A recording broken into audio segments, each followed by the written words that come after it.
Let's put what happened in Brussels recently into simple words. Officials there knew something was coming.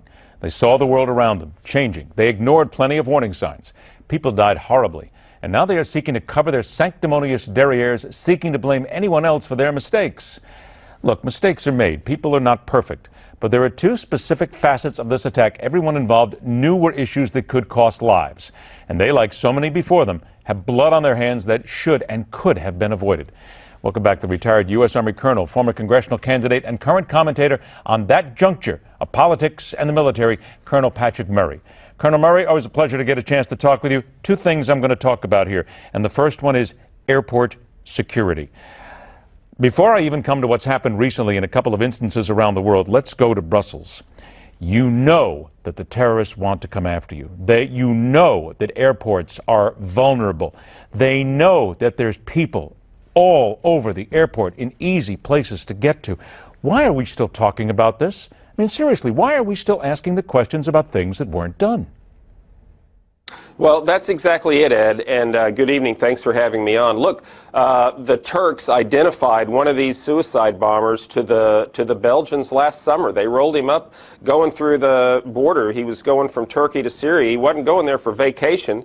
And right back he went to Brussels, and then a few months later he blows himself up, killing a whole bunch of people in the Brussels airport. So this is something that the Europeans, I think they've created this, their leaders have created this situation through just so much political correctness that they won't identify the enemy. They refuse to see what situation. Okay, if you don't mind, let me stop you there for just a second, Colonel Murray, because you said political correctness. But here's the thing. Look, and I'm going to be very blunt here. If somebody has all this information in front of them, and they know that people have died before, and they know they've got to do something, and they don't do it, I'm sorry, but to me, you're either careless or stupid. Which one is it?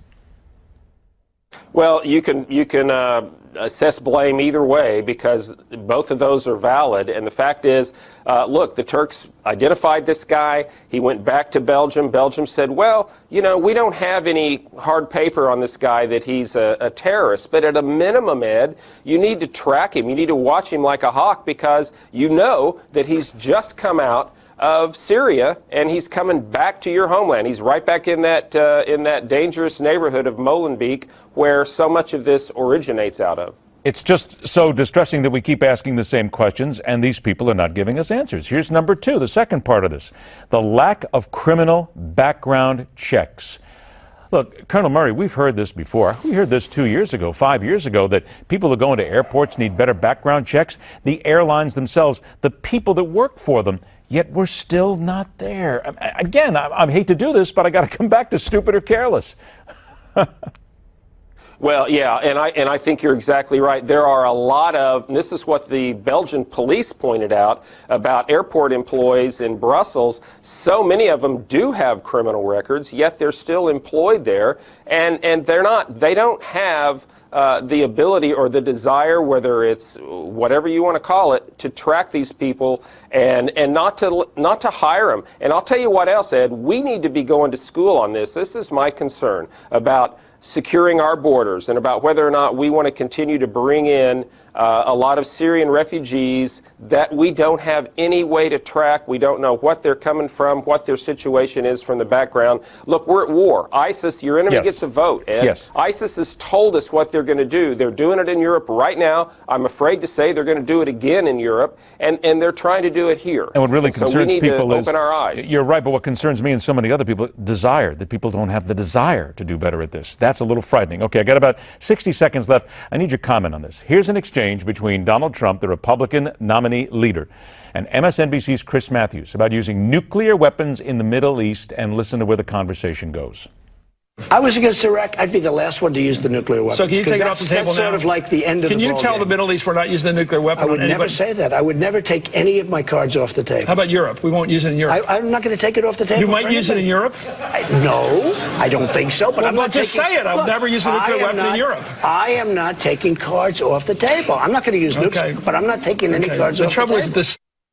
30 seconds, Colonel. In today's world, though, does he have a point that you can't take even nuclear weapons off the table, or is that careless?